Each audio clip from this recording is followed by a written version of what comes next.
посетуваат и да донираат на нашата установа. Во средното училиште Искра во моментов учат 60 ученици со посебни потреби од речиси сите градови од источниот и југоисточниот регион. Штипската клиничка болница не е надлежна да ја реконструира работната единица физикална терапија, изјави денеска на средба со новинарите директорот на Штипската болница.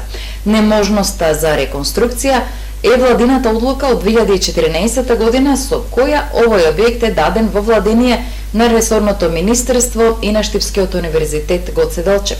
Основната пресметка за овој зафат, односно за реновирање на работната единица физикална терапија, надминува 2 милиони евра. Штипската клиничка болница се уште чека одговор од Министерството за здравство, кој треба да одлучи за понатамошната судбина на Штипската физикална терапија.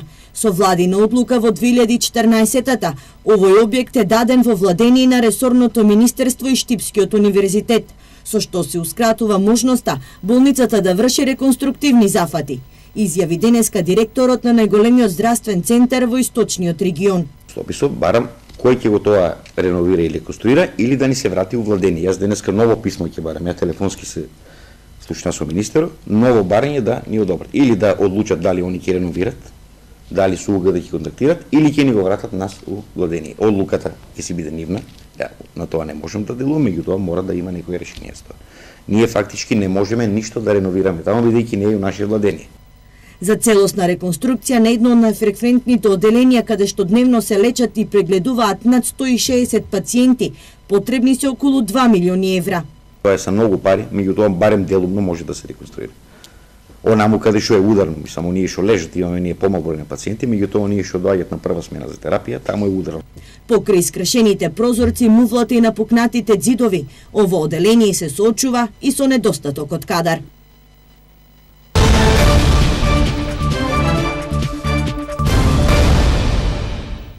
Сообраќајка на патот Делчево-Македонска Каменица. Незгодата се случила синоќа околу 18 часот. 36 годишен возач од виничкото село Трсино, движејќи се со возилото Москвич во правецот Делчево кон Каменица, изгубил контрола над воланот, дел од возилото се искачило на угорнината, пошто истото се превртело и застанало на патот. Информираат од секторот за внатрешни работи Штип. Во незгодата со повреди се здобил стопатникот, 32 годишен, кој прво бил пренесен во здравствениот дом во Делчево, а потоа и во Штипската клиничка болница.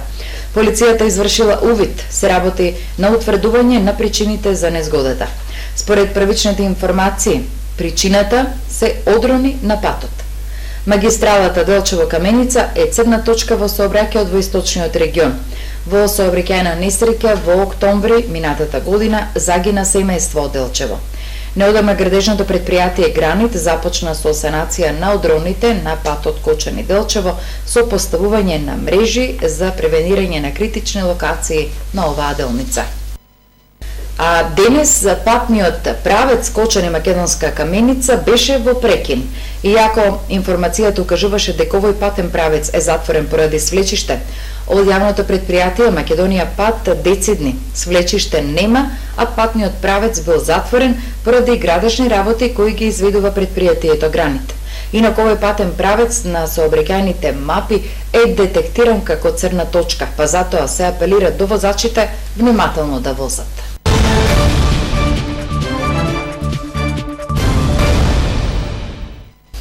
Партиски активности. Вчера активни беа од опозицијата, а денес обратно. Председателот на Општинската организација на СДСМ во Штип Никола Тушев денес му возврати, односно му одговори на својот политички противник од ВМРО ДПМН Иван Јорданов за вчерашната пресконференција, на која тема му беше состојбата на оризопроизводителите од источниот регион. Владата на СДСМ со програмата за финансиска подршка 2017 година обезбеди дополнителна субвенција од 18.000 денари за хектар површина со ориз, дополнителна субвенција на веќе постоечката. Оваа субвенција се однесува токму на оваа реколта за која што од ВМРО ДПМН неосновно реагираат. Со ваквото значително зголемување на субвенцијата, владата на Република Македонија, предводена од Социјалдемократскиот сојуз на Република Македонија, покажува колку ни е важна оваа култура. Освен зголемувањето на субвенцијата, Работиме на обезбедување непречен пласман на оризот, но и на изнаоѓање нови пазари. Што се однесува до зелената нафта, измените на Законот за земјоделство и рурален развој се веќе готови. Земјоделците годинава ќе имаат поевтина нафта, со што значително ќе им се намалат трошоците за производство. Очигледно е дека Мицкоски и Јорданов одбиваат да се спротивстават на добро познатите политики на деструкција и напади што нивната партија ги прави исклучиво заради лични и едностранни партиски интереси. Пред да почне да шири лажни вести, ВМРО ДПМН да ги следи медиумите и јавноста, така ќе дознае за сите реформи во земјоделството кои што го остави опустошен. Во општина Чешиново Облешево, поточно во селото Теранци, во завршна фаза се градежните активности за изградба на улицата и кракот од улицата Стојан Јакимов. Општината средствата ги обезбеди преку јавниот повик за користење на ЕУ-ИПА грантовите, објавен од Министерството за финансии наменет за рурална инфраструктура. Со изградба опфатена улицата Стојан Јакимов во должина од 224 метри и кракот на улицата во должина од 138 метри, кои ќе бидат пополчени со бекатон со дебелина од 8 см. Изградбата на улицата е од особено значење за жителите на ова населено место, бидејќи со изградбата се обезбедува подобар пристап за околу 25 домаќинства од ова населено место. Вкупната вредност за изградба изнесува 2.199.393 денари без данок на додадена вредност. Фирмата изведувач на градежните работи е Турбоинженеринг Скопје.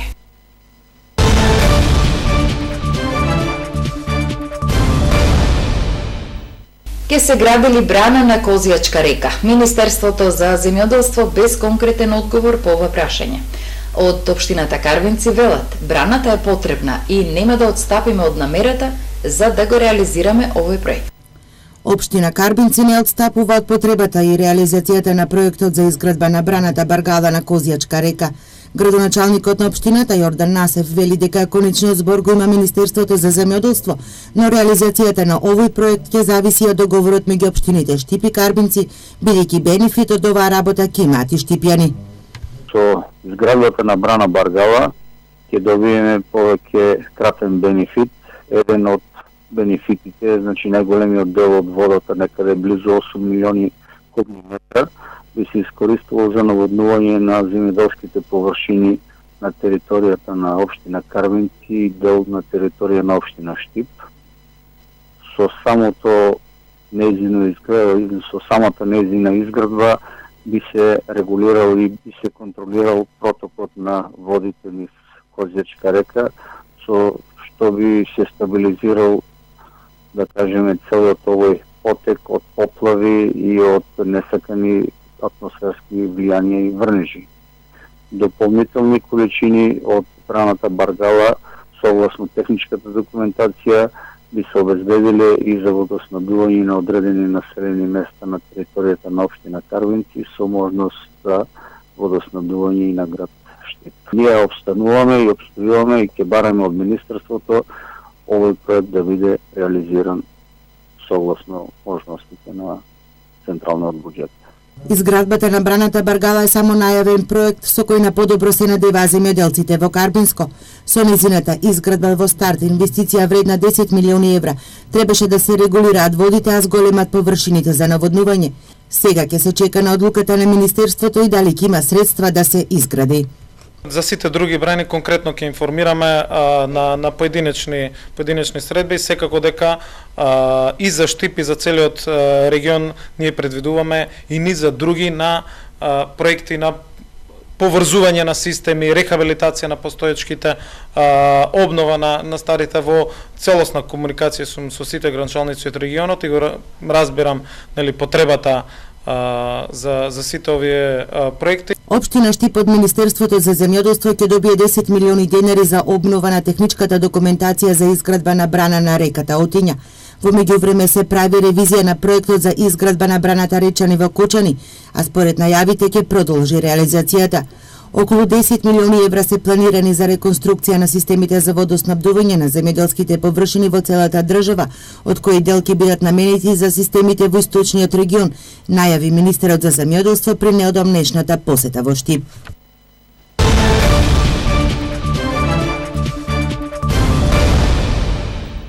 Фудбалерите на Кит Го Пехчево денес во Дојран го одиграа вториот пријателски контролен надпревар со тимот на Кожив од Гевгелија. Надпреварот заврши со резултат 2-0, а стрелци на головите беа Бобан Марик и Мартин Димковски. А додека пак во Сандански, Бугарија, тимот на Брегалница одигра пријателски надпревар со домаќинот Вихрен, мечот заврши со резултат 1-0. Двајца кикбоксери на Гладијаторот Штип ќе настапат на Европскиот куп што ќе се одржи во градот Карловац, Република Хрватска. Кикбоксери од преку 40 земји ќе настапат на Европскиот куп Карловац Open 2018, што од 9 до 11 февруари ќе се одржи во овој хрватски град. Меѓу нив се поканите, а воедно и ќе настапат двајца кикбоксери черови од клубот Гладијаторот Штип. Според информацијата од тренерот Шерол Асанов, во Карловац ќе настапат Никола Нацев во дисциплината Кик Лайт во категорија плюс 69 кг во кадетска конкуренција и Славче Арсов кој ќе настапи во истата дисциплина но во категорија 79 кг во јуниорска конкуренција. Победниците во јуниорска и во сениорска конкуренција како награда ќе освојат појас и во случај Славче Арсов да го освои првото место како јуниор ќе го освои и победничкиот појас. Овде ја заокружуваме првата информативна емисија на Ирис телевизија. Следи временската прогноза, а веднаш потоа да ви најавам дека вечерва ќе имате можност да ја проследите емисијата, односно регионалниот магазин Отворено на тема. Ваша домакинка ќе биде колешката Викторија, а нејзини гости се Марина Тунева и Мирча Адамчевски од Советот за етика во медиумите во Република Македонија. Значи веднаш по временската прогноза проследете го регионалниот магазин Отворено на тема, во која емисија тема ќе бидат медиумите. А ние се гледаме повторно во второто издание на вестите околу 20 часот. Имајте пријатна вечер.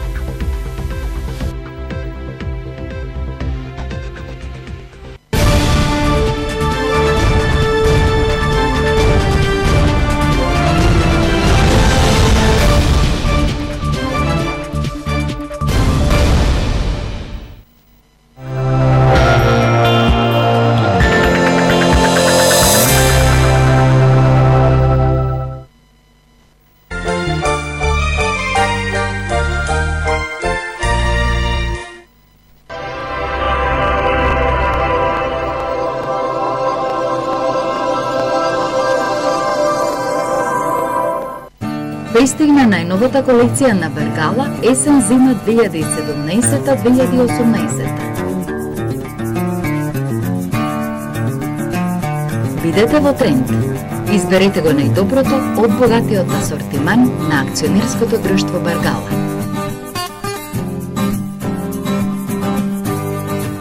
Продажните салони на Бергала ни издржавава ве очекуваат.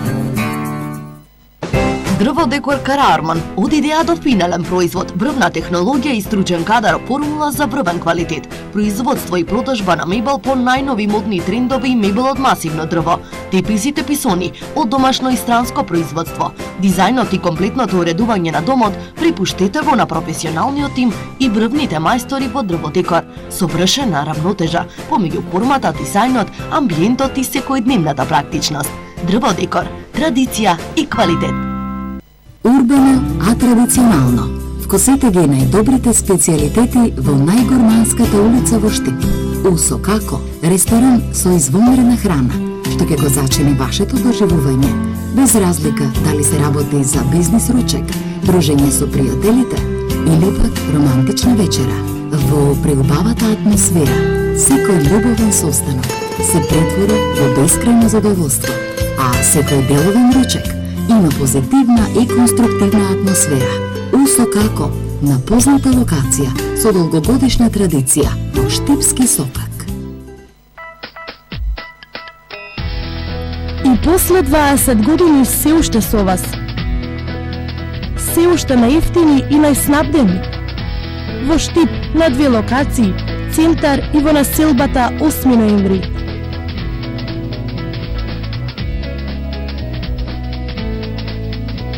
Маркети Зендолино, дел од животот на многу генерации.